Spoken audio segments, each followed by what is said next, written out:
मार्च 2026 का visa bulletin जो है वो आ चुका है और इसमें सारी अच्छी ही खबरें हैं। अच्छा जी, तो बात करते हैं मार्च 2026 की। तो सबसे पहले बात कर लेते हैं फैमिली इमिग्रेशन की।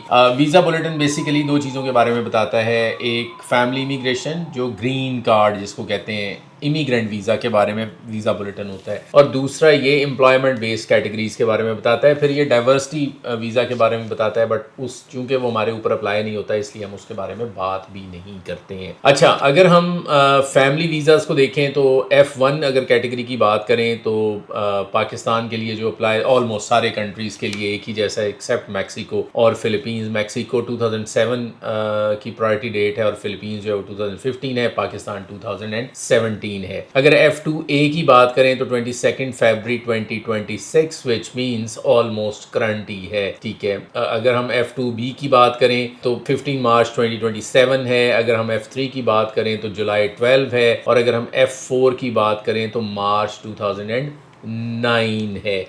कुछ इसमें से जाहिर है जो करंट है F2A की अगर बात करें तो फिर तो जाहिर है स्टिकर नहीं लगेगा, अदरवाइज बाकी ऑलमोस्ट जो है। लेकिन अगर हम इसकी फाइनल एक्शन डेट, ये प्रायोरिटी डेट की मैं बात कर रहा हूँ, इसमें दो चीज़ें आती हैं, फाइनल एक्शन डेट भी आती है। तो फाइनल एक्शन डेट जो है वो अभी फरवरी 2024 की चल रही है, बट अपेरेंटली लग ये रहा है कि ये चीज़ें भी अगर वहाँ पर डेट काफ़ी तेज़ी से मूव की है तो यहाँ पर भी डेट जो है वो थोड़ा बेहतर तरीके से आगे मूव कर सकेगी। फाइनल एक्शन डेट का मतलब ये होता है कि अब एम्बेसी जो है, एनवीसी जो है वो आपको इंटरव्यू के लिए किसी वक्त भी जो है वो एम्बेसी आपको कॉल कर लेगी। अब वो आपका इंटरव्यू करेंगे और आपको वीज़ा जो है वो इशू कर दिया जाएगा। बट चूंकि पाकिस्तान के लिए जो है वो वीज़ा अभी स्टिकर पेश नहीं होगा, इंटरव्यू तक तो बात चली जाएगी, अप्रूवल भी हो जाएगी, लेकिन स्टिकर जो है वो पेश नहीं किया जाएगा जब तक हम वो जो 75 कंट्रीज़ की लिस्ट है उसमें से बाहर नहीं आ जाते। अच्छा जी, अगर हम बात करें EB2, EB1, EB3, EB4, EB5 की, तो वहाँ तो कमाल ही हो गया है। 16 मंथ्स का जो है वो जंप आ चुका है। अगर हम EB2 की बात करें, और EB2 की प्रायोरिटी डेट जो है वो आप इमेजिन करें करंट हो चुकी है। इसका क्या मतलब है? इसका मतलब ये है कि अब आने वाले दिनों में हर बंदे को प्रीमियम प्रोसेसिंग की तरफ चले जाना चाहिए, क्योंकि डेट करंट हो चुकी है। 45 डेज़ में जो है वो आपका प्रीमियम प्रोसेसिंग में रिजल्ट आएगा। रिजल्ट आया, आपकी अगर पिटीशन अप्रूव्ड है तो आपको स्ट्रेट अवे जो है वो आपका केस जो है वो प्रोसेसिंग उसकी स्टार्ट हो जाएगी। NVC जो है वो फाइनल एक्शन डेट को भी देख लेते हैं, थोड़ा सा पीछे चल रही है लेकिन कुछ ज़्यादा पीछे नहीं है। EB1 जो है वो तो है ही करंट है, लेकिन चाइना और इंडिया के केस में 2023 की डेट प्रायोरिटी डेट चल रही है, दिसंबर 2023। पाकिस्तान के केस में करंट है EB2, और इंडिया और चाइना के केस में वो भी काफ़ी पीछे है। चाइना में 2022 की डेट चल रही है और इंडिया में 2014 की डेट चल रही है। अगर हम थर्ड प्रेफरेंस को देखें तो अदर वर्कर्स की अगर हम बात करें, जो हमारे पास वीज़ाज़ हैं, मैं उनकी बात कर रहा हूँ, तो उसमें जो प्रायोरिटी डेट चल रही है वो 22 जून 2022 चल रही है। और अगर हम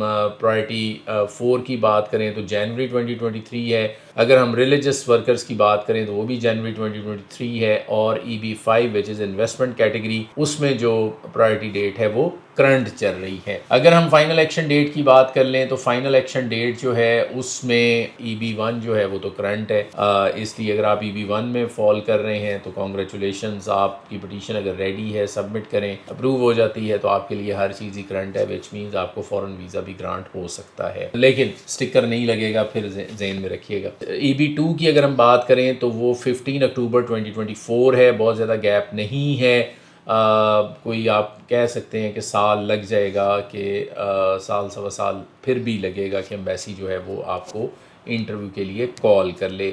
EB3 की अगर बात करें, अनस्किल्ड लेबर वर्कर्स हैं जो हमारे पास जो वीज़ाज़ हैं, अगर हम उनकी बात करें तो वो 1 नवंबर 2021 चल रही है। बट कीप इन माइंड, आपके एम्प्लॉयर ने कब आपके लिए जो है वो अप्रूवल ली है उस पर डिपेंड करता है। दिस डजेंट मीन कि अगर आप आज से अप्लाई करेंगे तो 2021 की डेट आपके ऊपर अप्लाई होगी, नहीं। अगर आपके एम्प्लॉयर ने अप्रूवल जो है वो 2022 में ली है तो वेट पीरियड वही साल डेढ़ साल का ही हो जाएगा आपके लिए भी। अच्छा जी, अदर वर्क जो रिलीजियस वर्कर्स हैं वो जुलाई 2021 ही चल रही है। और अगर हम EB5 की बात करें तो वो करंट चल रहा है। इस वीज़ा बुलेटिन में जो प्रायोरिटी डेट है उसमें तो कमाल ही हो चुका हुआ है, 16 मंथ्स जो है वो एडवांस हो चुका हुआ है। और इसका मतलब ये है कि EB2 NIW या EB1 which is most popular, ये दो कैटेगरी सबसे ज़्यादा पॉपुलर है पाकिस्तान में, तो अगर आपके पास जो है वो एडवांस बैचलर डिग्री है with 5 years experience, advance degree है विद नो एक्सपीरियंस या पीएचडी है,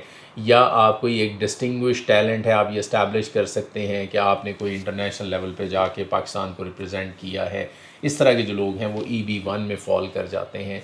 तो अच्छी ख़बर ये है कि आपकी USA की जो इमिग्रेशन है वो बहुत क्विक हो सकती है। सो लेट्स सी, इंशाल्लाह मुझे उम्मीद है कि ये जो 75 कंट्रीज़ पे जो पॉज लगा है ये भी अनकरीब जो है वो ख़त्म हो जाएगा और हम दोबारा से जो वीज़ाज़ हैं, स्टिकर्स जो हैं वो पेस्ट होना शुरू हो जाएंगे।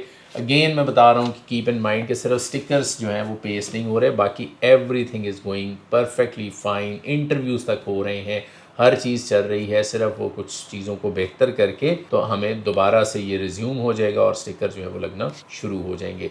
सो अगर आपको इंटरव्यू कॉल आ चुकी है, थोड़ी सी तैयारी ज़रूर कर लीजिएगा, तैयारी करके जाएंगे तो आपको मोस्ट लाइकली ये है कि आपको ग्रांट जो है वो वीज़ा जो है वो ग्रांट कर दिया जाएगा, अप्रूव कर दिया जाएगा और सिर्फ स्टिकर का वेट करना रह जाएगा। Thank you very much for watching. अगर वीडियो अच्छी लगी हो तो अपने दोस्तों के साथ ज़रूर शेयर कर लीजिएगा।